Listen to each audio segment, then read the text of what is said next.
하나님의 말씀 이사야서 58장 11절, 12절 말씀 두 절 보겠습니다.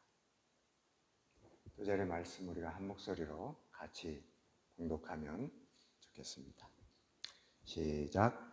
여호와가 너를 항상 인도하며 마른 곳에서도 내 영혼을 만족하게 하며 내 뼈를 견고하게 하리니 너는 물된 동산 같겠고 물이 끊어지지 아니하는 샘 같을 것이라.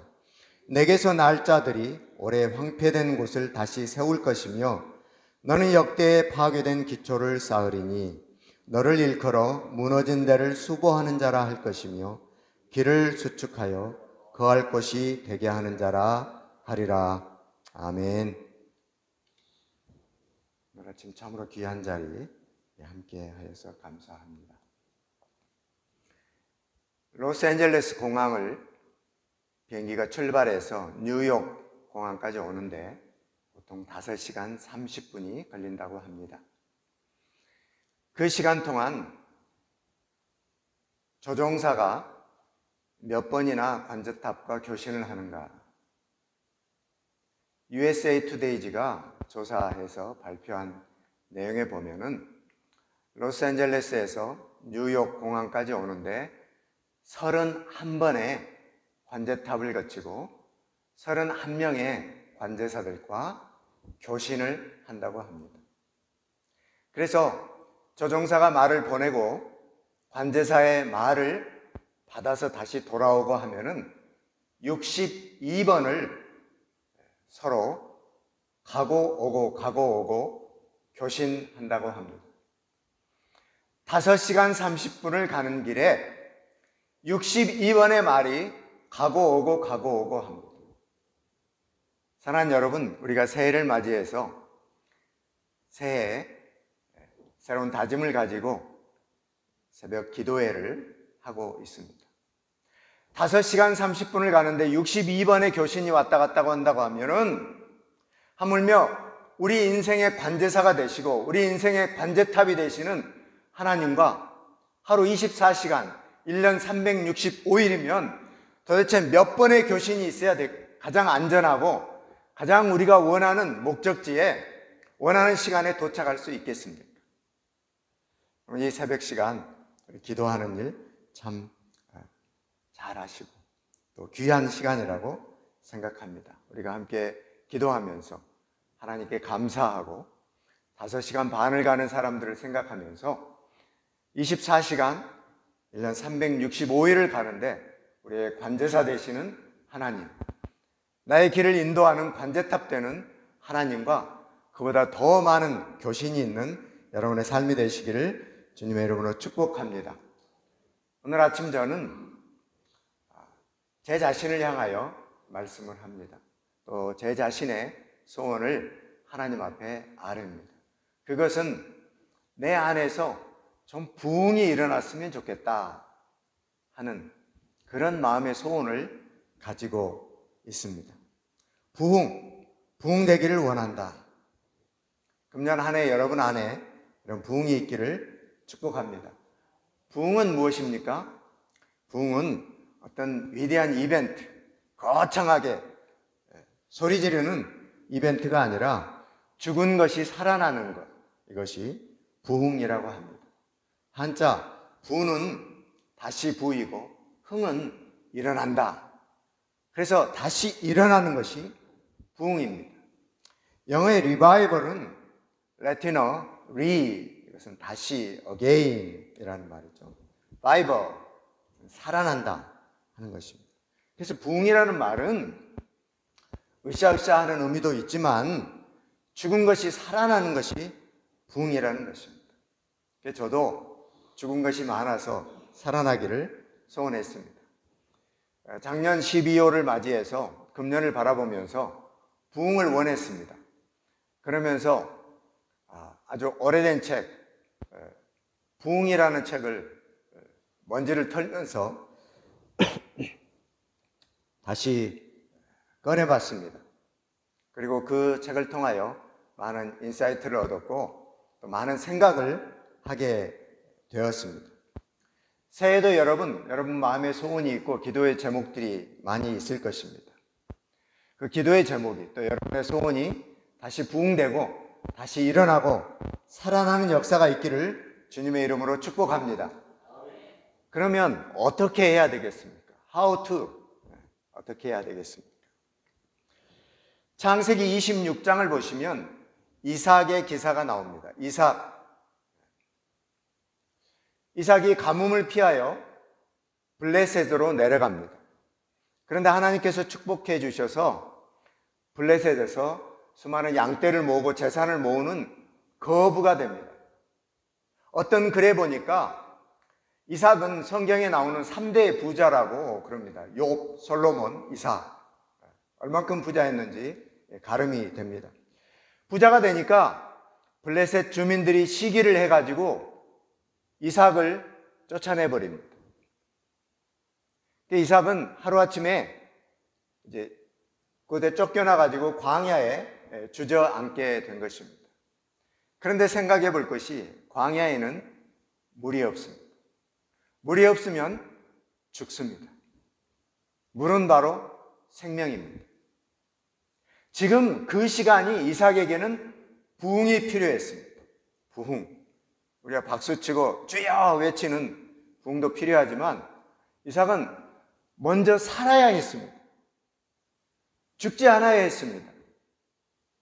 그래서 이삭의 방법이 무엇이었습니까? 물을 찾는 방법, 우물을 판 방법이 무엇이었습니까? 여러분, 광야에서 어디에 가서 물을 찾고 우물을 파겠습니까? 이건 전문가도 참 힘든 일입니다. 지금도 선교사님들이 물이 나오지 않는 지역, 아프리카 이런 데 가가지고 우물을 파주는데 우물 하나를 파는데 뭐 5,000불 시작했다가 10,000불, 20,000불 들어도 물이 안 나올 때가 많습니다. 전문가들이 와서 기계를 가지고 파도 물이 안 나옵니다. 그 시대에 이삭이 어떻게 물을 얻고 어떻게 우물을 팠습니까? 이삭은 자기 아버지 아브라함이 팠던 우물을 찾아갔습니다. 블레셋 사람들이 그 우물에 쓰레기를 버리고 흙을 버려서 우물을 막아버렸습니다. 물이 못 나오게 했습니다. 그런데 여러분, 광야 사막을 뒤지면서 물이 어디 있는가 땅을 파는 것보다는 분명한 것이 있습니다. 이삭이 아버지를 따라다니면서 마셨던 물이 있습니다. 분명히 이 자리에는 물이 나왔어. 여기에는 물이 있었어. 여기를 파면 물이 나올 거야. 확실한 것입니다. 아주 지혜롭게 이삭은 또 다른 이주 생활을 시작해서 물이 나왔습니다. 블레셋 사람들이 막아버렸던 흙을 빼내고 그곳에 버렸던 쓰레기를 건져내니까 물이 나왔습니다. 그럼 이건 어떤 교훈을 우리에게 줍니까? 우리가 성경을 읽으면서 창세기 26장 벌써 성경 일독하면서 벌써 지나갔습니다. 근데 별 의미 없이 그냥 휙 지나갔는데 엄청난 교훈을 주지 않습니까? 많은 사람들은 부흥하기 위하여 뭔가 큰 것을 찾습니다. 뭔가 내가 대단한 것을 헌신해야만이 나에게 부흥이 오는 걸로 착각을 합니다. 그래서 위대한 계획을 세우고 위대한 행동을 하기 위하여 노력합니다. 그러나 부흥은 가까운 곳에 있었습니다. 그러나 부흥은 아는 곳에 있었던 것입니다. 내가 아는 것, 내가 잘할 수 있는 것, 내가 감당할 수 있는 범위 내에서 부흥은 왔던 것이었습니다. 그래서 이삭은 다른 곳에 가서 헤매지 아니하고 엉뚱한 땅 파지 아니하고 아버지가 팠던 그 우물을 다시 팜으로써 그곳에는 분명히 물이 있고 분명히 내가 마셨던 경험이 있었던 것을 살려서 우물에서 물을 건질 수 있었습니다. 단 하나 조건이 있었습니다. 부흥의 물을 찾기 위하여, 모든 부흥을 찾기 위하여 조건이 하나 있습니다. 그것은 자신을 돌아보고 철저하게 회개하고 철저하게 토설하고 철저하게 쓰레기를 제거해야 했다는 것입니다. 이삭은 아버지의 우물이었지만 그냥 물을 얻지는 못했습니다. 거기에 가득 차 있었던 흙을 걷어내고 또 그 속에 있었던 쓰레기를 건져냈을 때 물을 찾을 수 있었습니다. 그렇습니다. 우리가 부흥을 찾기 위해서 하나님과 나 사이에 있는 흙, 다시 말해서 쓰레기를 제거해야 됩니다. 그래야 부흥이 오고 물을 찾을 수 있는 것입니다. 첫째로 부흥은 기도에서 시작되었습니다. 모든 부흥의 전조와 부흥의 역사의 전조를 보면은 철저한 회개 후에 기도를 통하여 부흥이 왔던 것입니다. 오늘 우리가 본문에 읽지 않았지만 이사야 58장 9절에 그 앞에 있는 말씀을 보니까 이런 내용이 있습니다. 내가 부를 때에는 나 여호와가 응답하겠고 내가 부르짖을 때에는 내가 여기 있다 하리라. 기도를 아무리 부르짖으면 뭐합니까? 아무리 크게 소리를 지르면 뭐합니까? 가만 불러도 하나님께서 왜 내가 여기 있다. 말해라. 내가 응답하겠다. 이것이 부흥 아닙니까? 다 끝나는 거예요. 기도할 때 부흥이 왔다는 것입니다. 내가 여기 있다. 여러분이 하나님과 속삭일 때에도 하나님께서 내가 여기 있다. 말해라. 그런 축복이 금년 한 해 있으시기를 주님의 이름으로 축원합니다. 그리고 오늘 읽었던 11절에 여호와가 너를 항상 인도하여 마른 곳에서도 내 영혼을 만족하게 하며 내 뼈를 견고하게 하리니 너는 물된 동산 같겠고 물이 끊어지지 않는 샘 같을 것이라. 할렐루야. 광야의 길을 가는데 내 영혼을 만족하게 해주겠다. 내가 어느 곳에 가든지 내가 물을 대주겠다. 물이 끊어지지 아니할 것이다. 이 말씀이 시편 1편에는 시냇가에 심기운 나무라고 표현하고 있습니다. 여러분의 삶이, 여러분의 가정이, 여러분의 교회가 시냇가에 심기운 나무와 같은 역사가 일어나기를 주님의 이름으로 축복합니다. 두 번째 부흥은 항상 말씀을 받고 그 말씀을 음미할 때 부흥이 왔던 것입니다. 오늘 본문 12절 말씀에 내게서 날 자들이 오래 황폐된 곳들을 다시 세울 것이며 너는 역대에 파괴된 것을 쌓으리니 너를 일컬어 무너진 데를 수보하는 자라 할 것이며 길을 수축하여 할 곳이 되게 하는 자라 하리라. 자, 부흥은 분명하게 우리가 어떤 카타르시스에 속해가지고 내가 살았는지 죽었는지 내가 천국에 있는지 땅에 있는지 모를 정도의 역사를 주신 경우도 있지만 부흥은 분명하게 하나님이 말씀으로 우리에게 가르쳐 주시고 말씀으로 디렉션을 주시는 줄로 믿습니다. 그 말씀을 따라가는 것이 부흥입니다. 사람의 말이 아니고 사람의 계획이 아니고 어떤 사람의 돈이 아닙니다. 하나님의 말씀을 따라가는 것이 부흥입니다.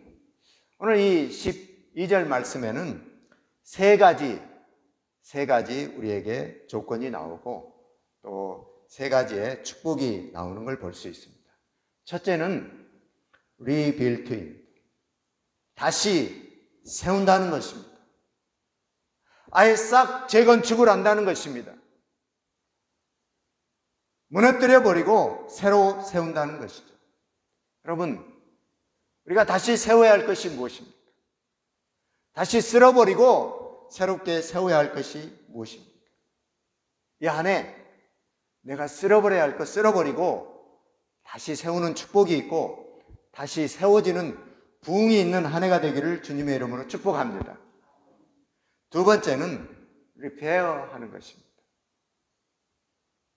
repair, 다시 고치고 하는 것이죠. 수보하는 자라. 여러분, 우리가 신앙생활을 수십 년 했고 혹은 목회자로 지내고 하지만 저에게도 엄청 약한 부분이 있습니다. 건드리면 무너질 수 있고 건드리면 유혹받을 수 있고 건드리면 깨져버릴 그런 약한 부분이 있습니다. 그리고 현재도 약해서 줄줄 새는 부분이 있습니다. 어디를 고쳐야 되겠습니까? 어디를 막아야 되겠습니까? 어디를 우리말로 땜빵을 해야 되겠습니까? 그것이 무엇인지, 나의 약한 부분이 무엇인지, 내가 메꿔야 할 부분이 무엇인지 하나님 앞에 아뢰시고 우리를 고쳐주시는 하나님 앞에 치유받고 부흥되는 여러분의 삶이 되시기를 축복합니다. 세 번째는 restore 한다고 말씀하고 있습니다. 이것은 저는 이렇게 해석합니다. 막혀있는 것을 뚫는 것, 길을 다시 만드는 것을 의미하고 있습니다. 제가 오면서 여기 쭉 올 때 참 길들이 아름답고 숲속에 길을 뚫고 옵니다. 그런데 아마 이 악스로드를 만들 때 저쪽에 브레독 있는 데서 그 숲속에 분명히 뭔가를 뚫었을 것입니다. 그래서 길이 만들어졌습니다. 이걸 말합니다. 우리의 막혀있는 것, 내가 거창한 계획을 세우고 내가 가장으로서 목사로서 뭔가 길을 만들려고 노력했지만 아직 막혀있는 것, 뚫리지 않은 것, 하나님 뚫어주세요. 하나님 도와주세요. 하나님 부흥이 오게 해주세요. 이렇게 사모하고 부르짖는 이 한 해가 되시기를 주님의 이름으로 축복합니다. 우리 신앙의 부흥은 어디에서 오는가 하는 인사이트를 주는 분이 있습니다. 우리 20세기 초에 워싱턴 DC 쪽에서 목회하셨던 스미스 목사님이 이런 예를 들고 있습니다. 한 성도가 목사님에게 찾아왔습니다. 그리고 목사님 새 출발하려고 하는데 어떻게 하면 큰 신앙의 부흥이 나에게 찾아올 수 있겠습니까? 굉장한 것을 기대하고 담임 목사님에게 물었을 때 이 스미스 목사님이 조용하게 이렇게 대답했습니다. 자매님, 집으로 돌아가세요. 방문을 걸어 잠그세요. 바닥에 무릎을 꿇으세요. 그리고 분필을 가지고 당신이 꿇어 앉아 있는 곳을 둥그렇게 원을 만드세요. 그리고 하나님 앞에 간절히 부르짖으세요. 하나님, 이 원 안이 붕대게 해주세요. 이 원 안에 부흥이 오게 해주세요. 그리고 그 부흥이 올 때까지 일어나지 마세요. 간단하지 않습니까? 부흥입니다. 사랑하는 여러분, 우리도 가는 곳마다 지금 여러분이 앉아있는 이 자리, 혹은 여러분이 앉아있는 서재, 여러분이 앉아있는 식탁에 원을 그리시길 바랍니다. 하나님, 이 작은 원 안에 먼저 부흥을 주세요. 내 마음을 포함해서 하나님, 이 안에 부흥을 주세요. 이 안에 부흥이 차기 전까지는 내가 일어나지 않겠습니다. 이렇게 하나님을 영광을 사모하고 하나님 앞에 부르짖고 하나님께 간절히 나가면 하나님께서 분명히 부흥을 주실 줄로 믿습니다. 제가 서두에 말씀드렸던 부흥이라는 책, 마튼 로이드 존스 목사님은 이런 말씀을 하십니다. 제가 적어온 거 그냥 그대로 읽어드리면서 제 말씀을 마무리하겠습니다. 하나님은 예상치 못하는 곳에서 부흥을 일으키신다. 우리는 어디서 부흥이 일어날지 전혀 예측할 수 없다. 우리는 이제 다음에 일어나는 부흥이 큰 회중, 큰 자리가 아니라 두세 사람이 모인 작은 동네의 교회에서 일어나지 않으리라고 누가 장담할 수 있겠는가? 하나님은 부흥에 대하여 일정한 규칙을 가지고 계시지 않는다. 과거의 부흥의 역사를 살펴보면서 부흥이 일어나기 전에 이런 징조가 있었다. 부흥이 일어나기 전에 많은 사람들이 밤을 새워서 철야하면서 기도했구나.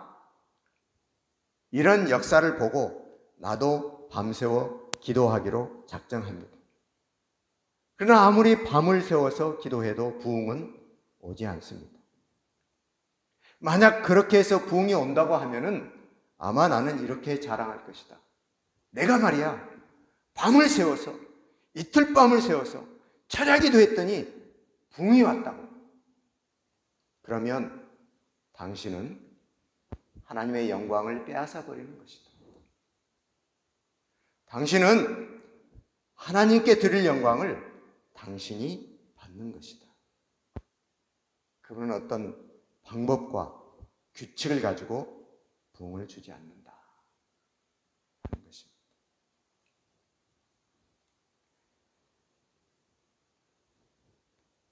모든 부흥의 주권은 하나님께 달려있고 모든 부흥의 시작은 하나님이시고 우리 삶의 부흥의 시작은 예수 그리스도이신 줄로 믿습니다.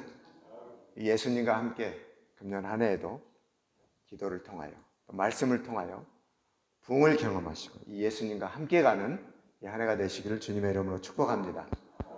기도하겠습니다. 잠깐 같이 기도하도록 하겠습니다.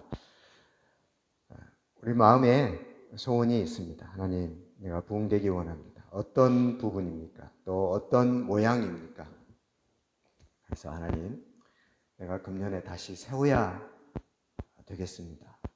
다시 세울 수 있는 부흥을 주십시오. 하나님, 내 약한 부분이 있습니다. 유혹되고 쓰러지고 자꾸 넘어지고 시험받고 하는 고쳐야 할 부분이 있습니다. 약한 부분이 있습니다. 하나님 고쳐주십시오. 하나님 지금 막혀있고 답답한 부분이 있습니다. 뚫어주십시오. 길이 열리게 하여 주십시오. 다시 세우게 하여 주십시오. 하나님 부흥을 사모합니다. 이 한 해에도 우리에게 주시는 부흥은 말씀과 기도입니다. 하나님 말씀과 기도를 붙잡고 나가길 원합니다. 우리 하나님 앞에 이런 세 가지 소원을 가지고 한번 같이 기도하겠습니다. 합심해서 기도합니다. 하나님 아버지, 우리가 주님 앞에 나왔습니다. 아버지 하나님, 우리의 심령이 부흥되기를 원합니다. 우리가 다시 살아나기를 원합니다. 다시 세우기를 원합니다. 아버지 하나님, 우리가 다시 세워야 할 것이 무엇입니까? 너희의 황폐된 것이 무엇이냐? 황폐된 것이 무엇이냐? 하나님, 황폐된 것을 다시 세우게 하시고 그곳에 쓰레기를 치우고 흙을 치우고 다시 물을 얻는 우리의 삶이 되어지길 원합니다. 우리 삶에 부흥을 주시옵소서. 하나님 도와주시옵소서. 하나님, 우리 삶에 무너진 부분이 있습니다. 나의 약한 부분이 있습니다. 막아야 되고 고쳐야 되고 보수해야 되고 다시 세워야 되는 부분이 있습니다. 하나님, 내가 유혹받는 부분이 있습니다. 내가 시험받는 부분이 있습니다. 내가 약한 부분이 있습니다. 하나님, 나를 도와주시옵소서. 나를 불쌍히 여겨주시옵소서. 나를 긍휼히 여겨주시옵소서. 하나님 고쳐주시고 주의 전능하신 손으로 만져주시고 하나님 내 위에 안수하여 주시고 고쳐주시옵소서. 고쳐주시옵소서. 하나님 고쳐주시옵소서. 이 안에 주님을 의지하고 나갑니다. 부흥의 역사를 주시고 부흥되게 하여 주시고 내 안에 있는 쓰레기를 제거하고 막혀있는 흙을 제거해서 하나님 물을 경험하게 하시고 생수를 경험하게 하여 주시옵소서. 하나님, 다시 길을 뚫어야 되는 부분이 있습니다. 막혀 있습니다. 답답합니다. 내 능력으로 할 수 없습니다. 아무리 계획을 세우고 아무리 전진하여도 길이 막힙니다. 하나님, 이 안에